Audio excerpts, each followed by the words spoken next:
تاریخ میں کچھ لمحے ایسے آتے ہیں جب انسانی جذبات کو صرف ایک فرد کی سطح پر نہیں سمجھا جا سکتا۔ ہم اکثر خود سے پوچھتے ہیں کہ یہ میرے ساتھ کیا ہو رہا ہے، مگر شاید بہتر سوال یہ ہے کہ میں کس چیز کو رسپونڈ کر رہا ہوں، کیونکہ اس وقت اکثر لوگ صرف ذاتی سٹریس سے نہیں لڑ رہے، بلکہ وہ ایک ایسی دنیا میں رہ رہے ہیں جو اتنی تیزی سے بدل رہی ہے کہ دماغ اسے پروسیس نہیں کر پا رہا۔ ایک طرف آرٹیفیشل انٹیلیجنس میڈیسنز اور ریسرچ کو مہینوں میں بدل رہی ہے، اسپیس ایکسپلوریشن دنیا کی حدود سے باہر نکل چکی ہے، اور دوسری طرف ہر لمحہ بدلتے ہوئے سیاست، مہنگائی اور نوکری کا ڈر ہمیں گھیرے ہوئے ہے۔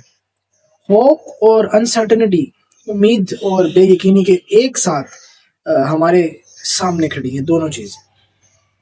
پچھلے کچھ برسوں میں ایڈم گرانٹ نے لنگویشنگ کی ٹرم مشہور کی ہے، ایک ایسی کیفیت جہاں انسان نہ تو ڈپریشن میں ہوتا ہے اور نہ ہی پوری طرح خوش، بلکہ کہیں بیچ میں درمیان میں پھنس جاتا ہے۔ مگر آج ہم جو محسوس کر رہے ہیں وہ صرف پھنس جانا نہیں ہے، بلکہ یہ ایک مسلسل حرکت اور فلکچویشن ہے۔ اس کیفیت کو بیان کرنے کے لیے ایک نیا لفظ استعمال کیا جاتا ہے، اسے کہتے ہیں اوسیلنگش۔ یہ امید اور تکلیف یعنی انگیجمنٹ اور وڈرال کے درمیان مسلسل جھولنے کا نام ہے۔ جب آپ کا ماحول ہی کانٹراڈکٹری ہو تو آپ کا دماغ کبھی امید کی طرف جاتا ہے اور کبھی خوف کی طرف۔ آپ امیجن کریں کہ آپ ایک ایسی دنیا میں ہیں جہاں انفارمیشن براعظموں کے کانٹیننٹس کے پار پلک جھپکتے پہنچ جاتی ہے، اور بیماریاں ڈائگنوز اے آئی کر رہا ہے، مگر ساتھ ہی آپ کو یہ فکر کھا رہی ہے کہ اگلے مہینے آپ کی نوکری رہے گی یا نہیں۔ لوگ ایک ہی دن میں بلکہ ایک ہی گھنٹے میں خود کو پر امید اور بالکل ایگزاسٹڈ محسوس کرتے ہیں۔ ایولیوشنری پوائنٹ آف ویو سے دیکھا جائے تو انسانی نروس سسٹم اتنا زیادہ کنٹراڈکشن اور تیزی کے لیے بنا ہی نہیں تھا، مگر اگر آج آپ پتھر کھائیں تو آپ کا جسم اسے ہضم نہیں کر پائے گا۔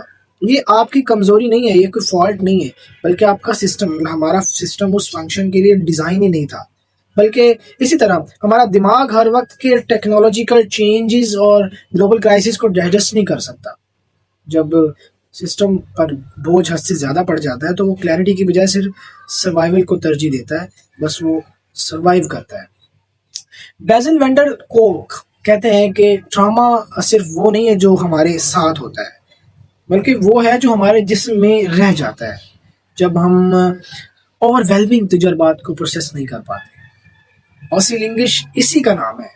یہ جسم کی وہ کوشش ہے جو ایک ایسے ماحول میں خود کو ریگولیٹ کرنا چاہتا ہے جو کبھی رکتا ہی نہیں ہے۔ یہ دماغ کی وہ جدوجہد ہے جو ہر پل بدلتی ہوئی حقیقت میں کوئی معنی تلاش کرنے کی کوشش کر رہی ہے، مگر اس کا ایک دوسرا رخ بھی ہے۔ اوسیلنگش صرف دباؤ کی نشانی نہیں ہے، بلکہ یہ کنیکشن کی بھی نشانی ہے۔ اس کا مطلب ہے کہ آپ دنیا کے ساتھ جڑے ہوئے ہیں، آپ اس کی پیچیدگی سے واقف ہیں اور آپ اسے رسپونڈ کر رہے ہیں۔ تو پھر سوال یہ نہیں کہ اسے ختم کیسے کیا جائے، بلکہ میرے نزدیک سوال یہ ہے کہ اس کے درمیان کیسے جیا جائے۔ سب سے پہلے کانٹیکسٹ کو سمجھیں، میرے ساتھ کیا مسئلہ ہے، اس کی بجائے یہ پوچھیں کہ میں اس وقت اس مسئلے کو جو میرے ساتھ ہے کیسے رسپونڈ کر رہا ہوں۔ دوسری بات ہے باؤنڈریز کی۔ اس انفارمیشن کے طوفان میں یہ چننا کہ کب اور کیسے دنیا سے کنیکٹ ہونا ہے، یہ کوئی بھاگنا یا اوائیڈنس نہیں ہے، بلکہ سیلف ریگولیشن ہے۔ جب بڑے سسٹمز، بگر سسٹمز جیسے اکانومی، پالیٹکس، ٹیکنالوجی انسٹیبل ہوں تو چھوٹے ریلیشنل سسٹمز یعنی دوستوں سے گفتگو، رشتوں میں سکون اور چھوٹے لمحے ہمارے اینکر بن جاتے ہیں۔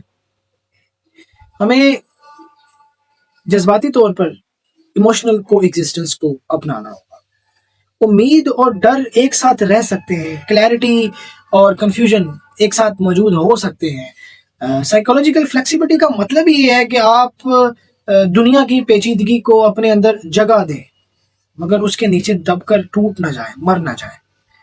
اوسیلنگش ایک سگنل ہے، یہ بتاتا ہے کہ اس تیزی سے بدلتی ہوئی دنیا میں انسان ہونے کا مطلب کیا ہے۔ اگر آپ کبھی انسپریشن اور کبھی مایوسی کے درمیان جھول رہے ہیں تو یاد رکھیں کہ آپ اکیلے نہیں ہیں۔ یہ سگنل ہے کہ آپ زندہ ہیں اور اس دنیا کا حصہ ہیں۔ اس اوسیلیشن کو دشمن سمجھنے کی بجائے اس راستے کو سمجھیں جو آپ کو ریگولیشن اور سکون کی طرف لے جاتا ہے۔